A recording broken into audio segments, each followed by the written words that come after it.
Olha este número, gente. Em meio à pandemia de Covid-19, as ações com pedidos de despejo aumentaram em 79% em São Paulo no primeiro trimestre de 2021, segundo o Tribunal de Justiça do Estado. Os principais motivos: falta de pagamento, tanto em imóveis residenciais quanto comerciais, e casos em que os imóveis são vendidos pelo proprietário, obrigando o inquilino a deixar o local. Para conversar sobre esse assunto e esclarecer todas as dúvidas, a gente vai bater um papo agora com o diretor de legislação do inquilinato do Secov São Paulo, o advogado Jacques Buchatsky. Eu sou Renata Garofano e começa mais um podcast do Câmara Record. Olá, senhor Jacques, como vai? Tudo bem com você? Renata, uma satisfação estar aqui te assistindo e participando dessa conversa. A gente que agradece por ter aceitado o convite.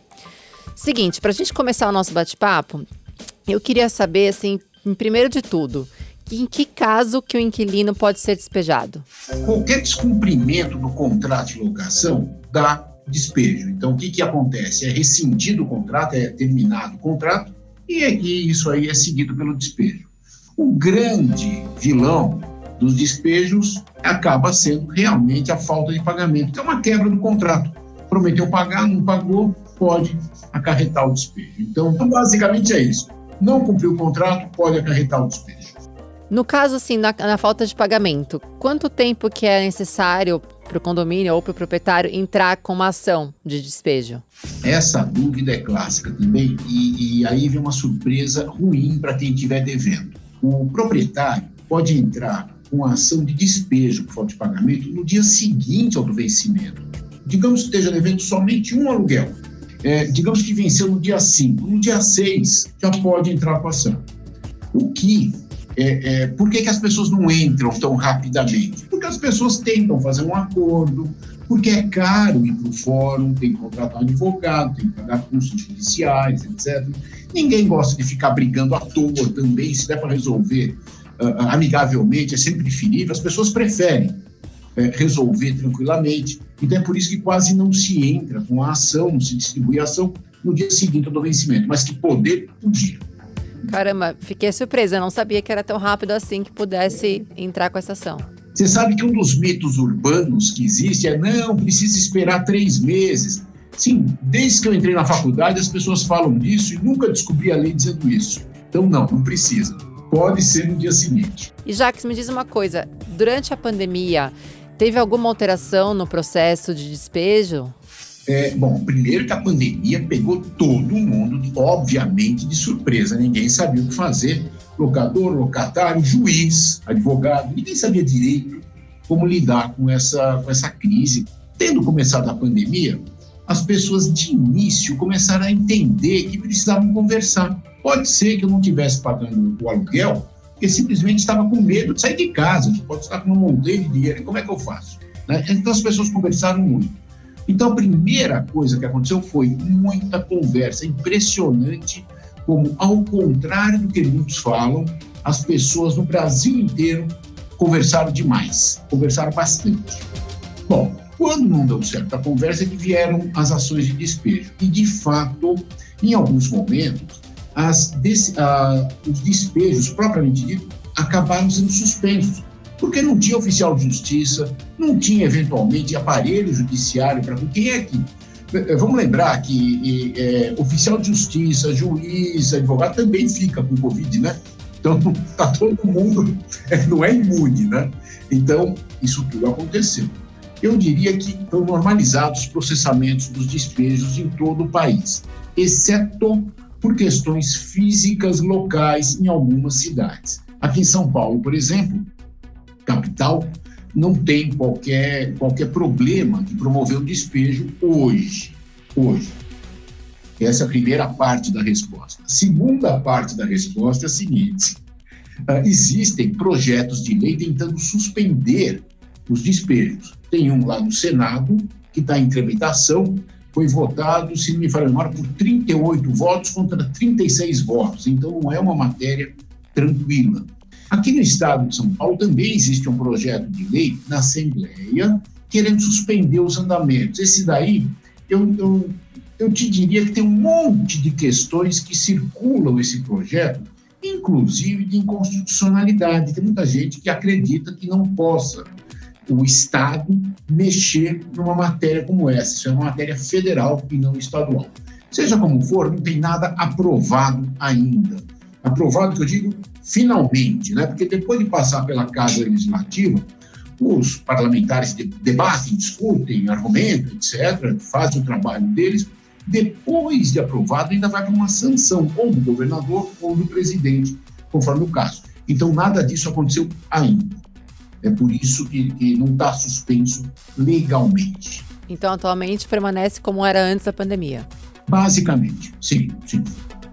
E quando a pessoa recebe a intimação do despejo, assim, como é que ela pode procurar ajuda? Qual que é o primeiro passo que ela pode dar? Olha, eu te diria, se você me permite, Renata, eu diria que o inquilino que não está pagando o aluguel, ele deveria pensar nesse assunto muito antes de qualquer ação judicial. Naquele momento que chega a intimação para o despejo, muito pouco pode ser feito. O máximo que ele vai conseguir fazer é negociar uma saída menos barulhenta, menos dramática. O movimento do despejo não é um momento que se aprecie de ver. A gente falando, é caminhão, é oficial de justiça, não é legal. Não é legal. Eu tenho certeza que nenhum colega meu que já assistiu um despejo gosta de fazer despejo. Isso sempre foi assim. O ideal é negociar antes. Então, vamos imaginar que é normal eu estar sem dinheiro e não poder pagar o aluguel por uma razão ou por outra. Então, tanto faz. Se eu estou devendo para a Renata, por exemplo, eu chego na Renata de um jeito ou de outro. Falo, prezada Renata, eu sempre te paguei direitinho, eu gostaria de negociar de alguma forma. Tá? Por exemplo, vamos me dar um desconto por 3 meses. Por exemplo, me conversa comigo de eu te pagar a diferença daqui a um ano, qualquer coisa. As pessoas são muito mais inteligentes do que qualquer um, todo mundo sabe se resolver. E a boa notícia que eu tenho para te dar é a seguinte: desde o primeiro dia da pandemia, que todos os advogados estão envolvidos com essas negociações, sejam imóveis grandes, sejam imóveis pequenos, comerciais, residenciais, pequenininho, apartamento de luxo, as pessoas estão conversando. Por quê? Porque todo mundo sofreu a peste. Todo mundo sabe do que nós estamos falando. É isso. Perfeito, excelente resposta. E Jacques, mais uma coisa, assim, qual é a real importância de se fazer realmente um contrato de aluguel? Olha, legal você perguntar isso. Qual é a grande vantagem do contrato escrito? É que não tem dúvida.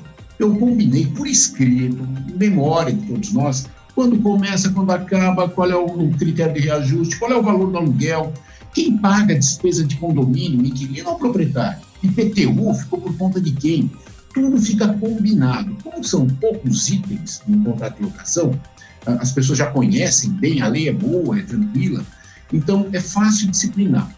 Será que vale um contrato de locação verbal?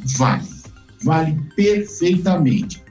Eu diria que tem algumas consequências. A primeira consequência é ruim para o locador, porque ele só vai poder promover uma coisa chamada denúncia vazia, quer dizer, retomar o imóvel, exceto em caso de não pagamento, depois de 5 anos, ao passo que, com um contrato escrito, após 30 meses de aposta.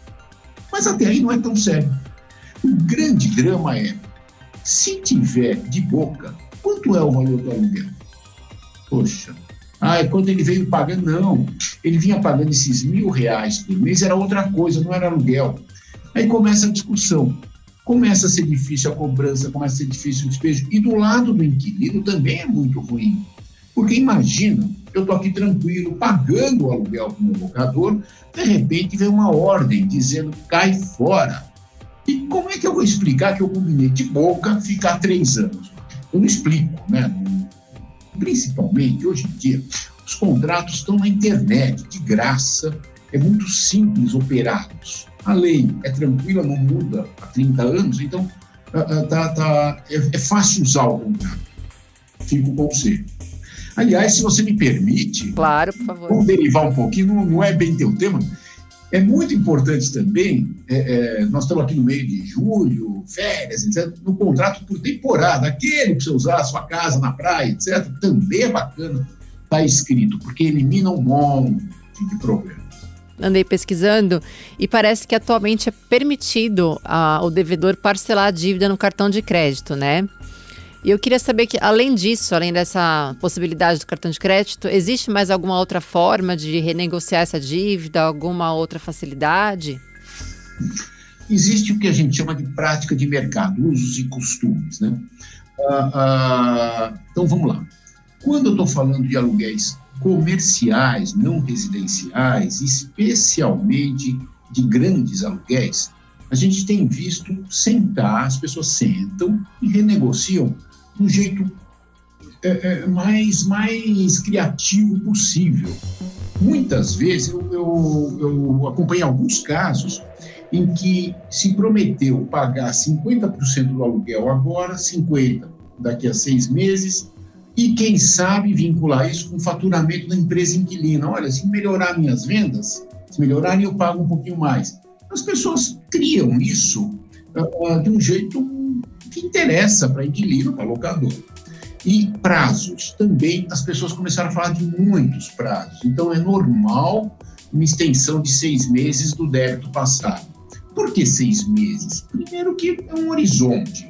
Segundo, que é um parcelamento usual na legislação processual. Ela já prevê uns 6 meses, se eu entrar com a ação, o devedor pode ir lá parcelar em 6 vezes. Então, é um número que está na cabeça dos negociantes.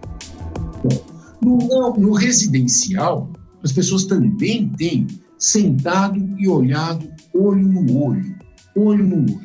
Às vezes, o locador precisa muito do dinheiro, e é normal ele precisar. A gente tem pesquisas mostrando que locadores de imóvel residencial em São Paulo, residencial, estou falando, normalmente tem somente um imóvel alugado. Pior, 70% da renda dele, locador, vem desse aluguel. O que significa que se ele não receber, ele não paga os próprios débitos. Então, é um drama. Agora, as pessoas sentam e conversam, falam, olha, para mim fica adequado assim, para mim fica adequado daquele outro jeito, e tem conversado. Tanto é que a quantidade de ações é pequenininha. Focando bem em relação a imóveis residenciais, né? A pessoa, ela aluga um apartamento e ela está inadimplente, né? Tanto com aluguel quanto, geralmente é junto, né? Aluguel e condomínio. Essa pessoa, ela pode ser impedida de utilizar as áreas comuns daquele condomínio? Como é que funciona essa regra? Na verdade, o condomínio é uma vaquinha, né? Que cada condomínio paga a sua parcela e o condomínio compra as coisas que precisa comprar, paga os salários, paga os impostos, paga a taxa de água, mantém a piscina, limpa a quadra, etc. Eu sei que parece esquisito a gente dizer, olha, mesmo sem pagar tem direito a usar. Por que a lei acha isso? Por que a jurisprudência acha isso? Interessante. Porque em algum momento o cidadão vai pagar. Ora, se em algum momento ele vai pagar, e vai pagar com multa, seria injusto ele deixar de usar. Esse cidadão tem sido entendido atualmente, já coisa de algum tempo, mas atualmente, como um condômino nocivo, antissocial. E ele pode ser, além de ser obrigado a pagar os valores que ele deve, pode ser condenado como antissocial e condenado a pagar multas altas. Pode, por que não? Por que não? Aí a coisa começa a pesar, mesmo para quem se diz o bacana, né? Ele vai acabar adimplindo. Jacques, por favor, vamos recapitular então quais foram os pontos que você detalhou para a gente.